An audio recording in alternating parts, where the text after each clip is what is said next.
음주운전 차량에 치여 숨진 고 윤창호 씨 사건을 계기로 음주사고 유발자를 엄단하는 윤창호법 제정운동이 본격화되고 있습니다. 윤 씨의 친구들이 음주운전 근절을 위한 국화 배지 판매를 시작했습니다. 김윤아 기자입니다. 음주운전 차량에 치여 뇌사 상태에 빠졌다 46일 만에 세상을 떠난 윤창호 씨. 윤 씨의 친구들은 다시는 이런 일이 생기지 않도록 하겠다는 다짐으로 작별 인사를 대신했습니다. 정의로운 사회를 위해 역경을 헤치고 너의 이름 석자가 명예롭게 사용될 수 있게 움직일게. 그리고 이제 그 약속대로 움직이고 있습니다. 음주운전으로 인한 상처와 억울한 희생을 막자는 의지를 담아 국화 모양의 배지를 만들어 판매하기 시작한 겁니다. 지난 4일부터 블로그와 SNS를 통해 벌써 500개가 넘는 주문을 받았습니다. 이게 사람들의 인식 속에서 또 금방 잊혀질 수도 있단 말이에요. 그런데 저희가 이 배지를 판매하고 사람들이 이 배지를 같이 소지하고 있음으로써 이걸 한 번 더 보고 음주운전의 심각성이라던가 음주운전 처벌을 강화하자는 내용의 윤창호법 제정 운동도 확산되고 있습니다. 친구들은 법안의 빠른 처리를 호소하며 서울과 부산에서 10,000명을 목표로 서명운동을 벌이고 있고 여야는 올해 안에 윤창호법을 국회에서 신속하게 처리하기로 합의했습니다. 윤 씨의 희생이 남긴 울림의 메시지는 너무나도 분명합니다. 단 한 잔이라도 술을 마시면 절대 운전을 하지 말아야 한다는 이 당연한 원칙이 이제라도 바로 설 수 있도록 인식 변화가 시급합니다. MBC 뉴스 김윤아입니다. 세계 해운업계 4차 산업혁명 바람이 거세게 불고 있는데요. 우리도 전문 인력을 양성하는 등 적극 대응해야 한다는 지적입니다. 박준호 기자입니다. 해외 대형 선사들이 빅데이터와 블록체인 등 차세대 기술을 활용해 잇따라 물류 경쟁력 확보에 나서고 있습니다. 중국 최대 해운 선사인 코스코가 올해 1월 빅데이터 플랫폼을 구축한 데 이어 일본 선사 NIK는 자동운항 선박을 새 경영 목표로 설정했습니다. 세계 최대 선사인 머스크도 올해 5월 IBM과 손잡고 블록체인 기술을 도입하는 등 물류 혁신에 나섰습니다. 참여하는 모든 사람들이 사용하는 문서들을 다 온라인화 시켜버렸습니다. 디지타이제이션. 문서를 없애버렸어요. 문서를 없애고 다 블록체인의 망으로 올린 겁니다. 하지만 국내 선사들의 대응은 늦습니다. 현대상선과 SM해운은 시범사업과 공동연구를 검토하고 있지만 나머지 선사들은 지켜만 보는 상황입니다. 실제 한국해양수산개발원의 조사 결과에서도 국내 선사들은 4차 산업혁명의 영향력을 낮게 체감했습니다. 국내 선사들의 해운물류 혁신을 위해선 정부 차원의 전략과 지원이 시급하다는 지적입니다. 해운물류 쪽은 굉장히 비즈니스 변화가 많이 있을 것으로 생각되는 분야입니다. 그래서 이쪽 분야에 빨리 그 전문 인력들을 양성하고 창업가들을 양성을 해서 지원하는. 과거엔 해운업계의 성공이 화물과 선박 확보였지만 앞으로는 기술 혁신이 대세가 될 것으로 관측되고 있어 우리도 적극 대응해 나가야 할 것으로 보입니다. MBC 뉴스 박준호입니다. 이번엔 오늘자 부산 지역 주요 신문 내용을 살펴보는 코너입니다. 먼저 국제신문부터 살펴보겠습니다. 부산 기업들이 힘들어도 채용을 확대하겠다고 합니다. 부산 지역 양대 주력 업종인 조선해양과 자동차 부품 업체들의 51%가 내년에는 고용을 늘릴 계획인 것으로 나타났습니다. 어려운 경영 여건 속에서도 내년 수주 물량 확대를 기대하며 인력 채용을 늘리고 기업 경쟁력도 유지하겠다는 방침이라며 신문은 전하고 있습니다. 자, 계속해서 6면의 기사 하나 더 살펴보시죠. 강서 지역의 한 대단지 아파트에 침묵의 살인자라는 라돈 공포가 덮쳤다는 내용입니다. 취재팀이 측정기를 갖고 농도를 직접 확인한 결과 선반 등에 쓰인 화강암 자재에서 기준치의 최고 7배를 초과하는 라돈이 검출됐다는 소식입니다. 해당 시공사는 라돈 농도를 정밀 측정해 대책을 수립하겠다고 밝혔습니다. 자, 다음은 부산일보입니다. 일면의 기사 한번 살펴보시죠.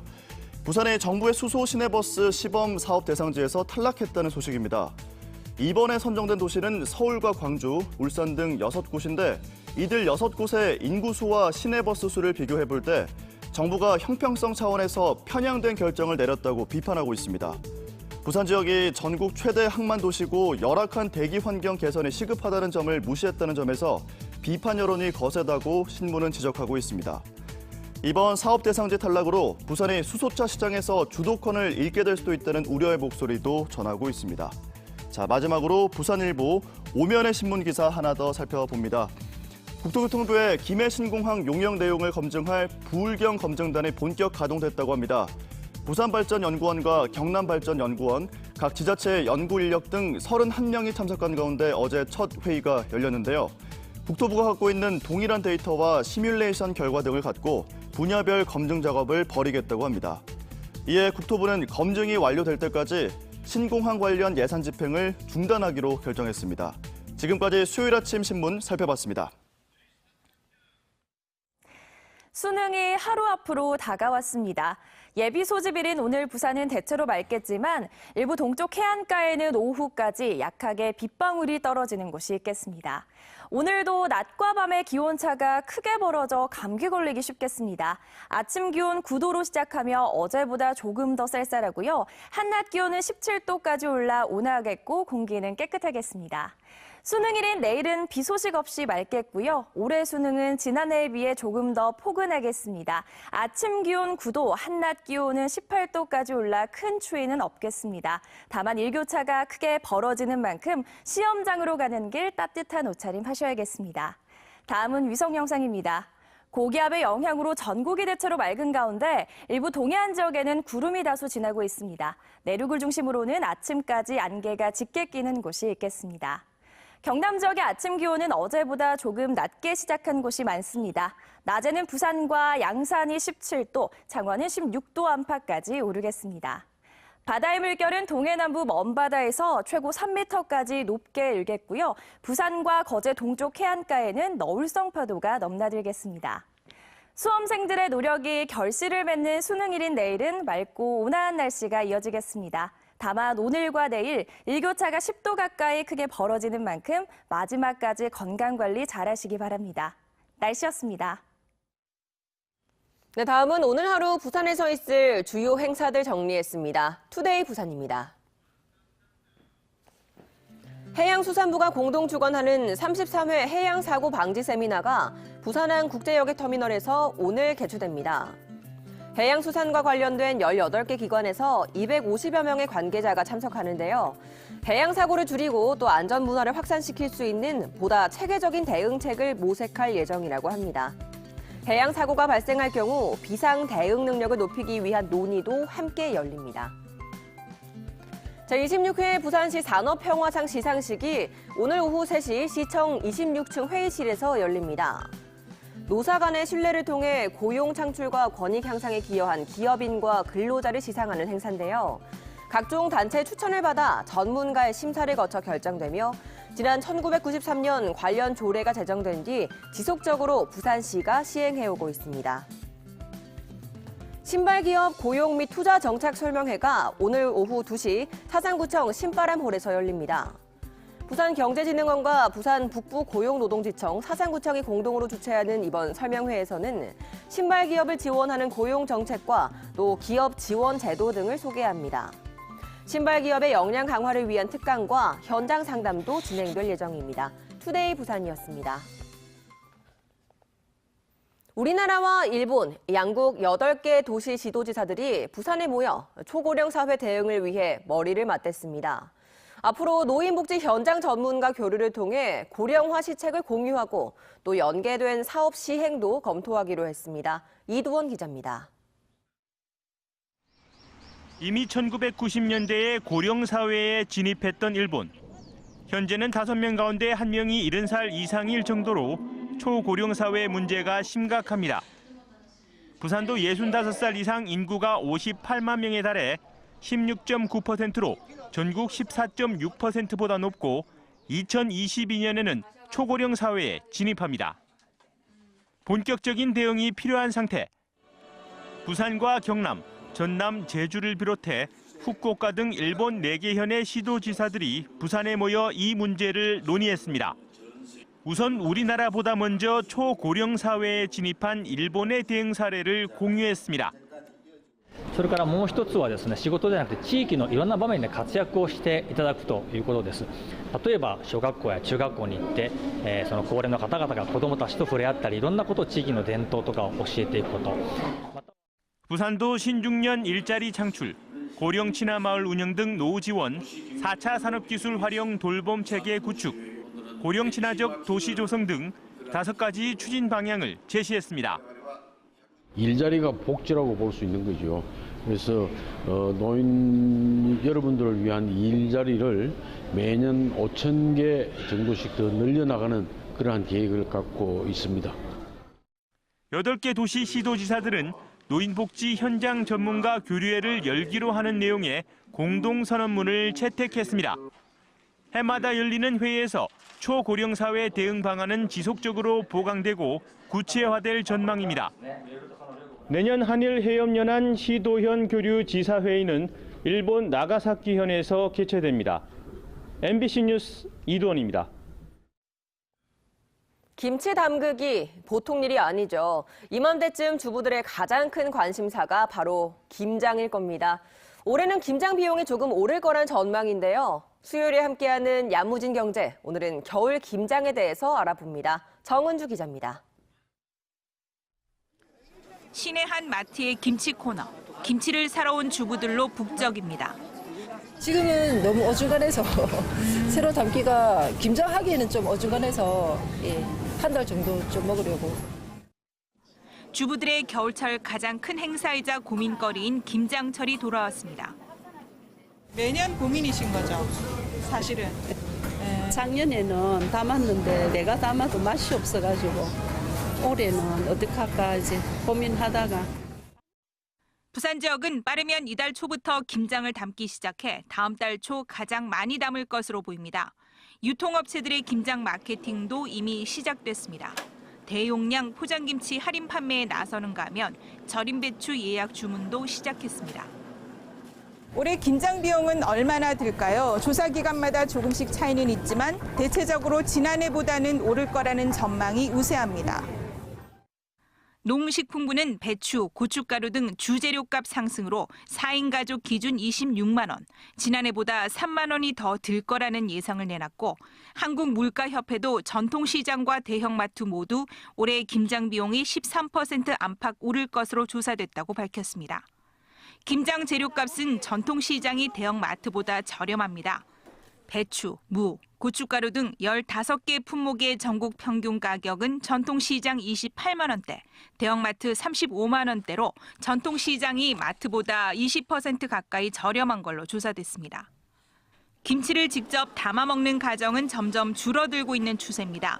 작년보다 적거나 비슷하게 담을 거라는 응답이 86%로 작년보다 많이 담을 거라는 응답 14%에 비해 월등히 높았습니다. 직접 담아 먹더라도 절임 배추를 구입하는 가정은 늘었습니다. 2년 전부터는 신선 배추를 능가했을 정도입니다. 절임 배추 좀 한지 오래됐는데요. 절임 배추 산 지가. 아무래도 직접 다 손질하기는 힘들죠. 네. 이제 간편하게 하기 위해서. 예. 김장을 사 먹는 가정도 2년 전 8%에서 올해 15.8%로 2배 가까이 늘었습니다. 이 같은 추세 속에 조그만 김치 가게로 시작한 이 업체의 경우 2년 새 매출이 50% 가까이 늘었고 최근에는 우체국, 온라인 쇼핑몰까지 유통망을 확대했습니다. 절임은 절임대로 구매하시는 분도 있고 양념은 양념대로 구매하시는 분이 있고 그런 분들 점점 많이 늘어나고 있습니다. 김장을 포기했다는 의미의 김포족이란 신조어까지 등장한 가운데 올해도 어김없이 김장철은 돌아왔습니다. MBC 뉴스 정은주입니다.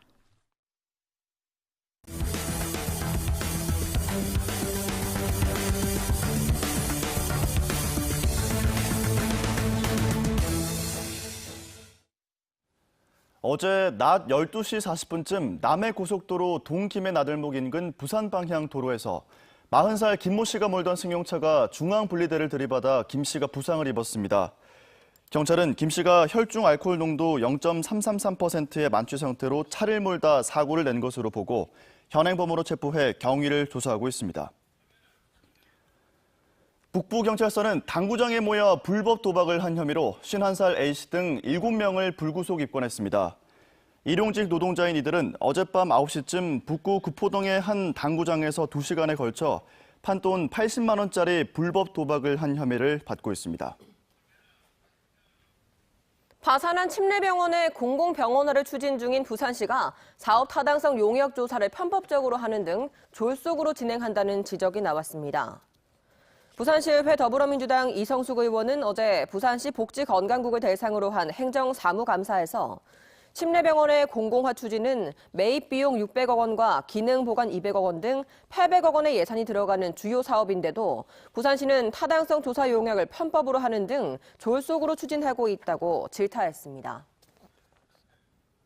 부산 지역 기초생활수급자 보조금 부정수급이 급증하고 있지만 부정수급 환수율은 33%에 그쳐 복지예산 관리에 구멍이 뚫렸다는 지적이 나왔습니다. 부산시의회 자유한국당 윤지영 의원은 어제 부산시 복지건강국을 대상으로 열린 행정사무감사에서 기초생활수급자 보조금 부정수급 문제를 제기했습니다. 윤 의원에 따르면 부산 지역 기초생활수급자 보조금 부정수급 발생 건수는 지난 2016년 735건과 지난해 684건이었으나 올해 들어 지난달까지 1934건으로 급증했고 부정수급 금액은 18억 9,500여만 원에 달했습니다. 올해 부산항 관적 화물 비중이 역대 최고치를 기록할 것으로 전망됩니다. 부산항만공사에 따르면 올해 1월부터 10월까지 부산항 컨테이너 물동량은 1,749만 개로 이 가운데 환적 화물이 926만 개를 차지해 환적 화물 비중이 53%를 차지했습니다. 부산항 환적 화물 비중은 지난 2014년 처음으로 50%를 넘어선 뒤 물동량 확보를 위해 해운 선사 등의 인센티브를 지급하면서 환적 비중이 계속 높아지고 있는 추세입니다. 증액된 사업비에 대한 타당성 조사를 하지 않아 차질이 빚어진 대연비치 재건축 사업 갈등이 커지고 있습니다. 대연비치 조합원들은 남구청과 시청 앞에서 잇따라 집회를 열고 남구청의 관리 처분 인가 효력 정지 여부에 대한 찬반 논쟁을 이어가고 있습니다. 일부 조합원은 남구청의 실수로 빚어진 일이 조합원 피해로 이어져선 안 된다며 인가를 유지한 채 계획대로 사업을 진행해야 한다고 주장했습니다. 내일 대학 수학능력시험을 맞아 시험 당일 고사장을 중심으로 특별 교통관리를 실시합니다. 수능 문답지를 이송할 때는 무장경찰관이 동행하고 시험일까지 문답지 보관 장소에 무장경찰관이 24시간 상주합니다. 시험 당일 부산 지역 59개 고사장 주변에는 교통경찰과 모범운전자가 집중적으로 배치돼 대중교통과 수험생 탑승 차량 우선의 교통소통에 나설 예정입니다. 오후 1시 10분부터 2시 35분까지 듣기평가 시간대에는 사이렌을 비롯해 대형 화물 차량 등 소음이 많이 발생하는 차량은 우회시킬 계획입니다. 부산 청년창업사관학교 개소식과 가을학기 입교식이 어제 부산 벤처타워에서 열렸습니다.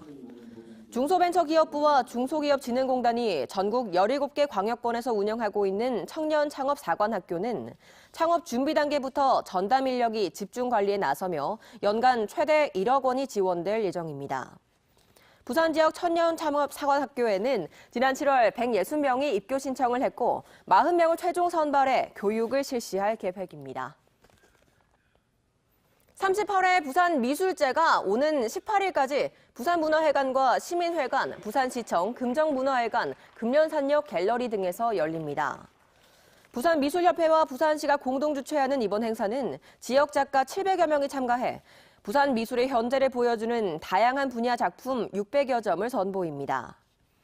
지난 1981년 시작된 부산미술제는 지역 최대 규모의 미술 전시회로 부산을 기반으로 활동하는 작가들의 창작력을 고취해 부산 미술인으로서의 자긍심을 높여주고 있습니다.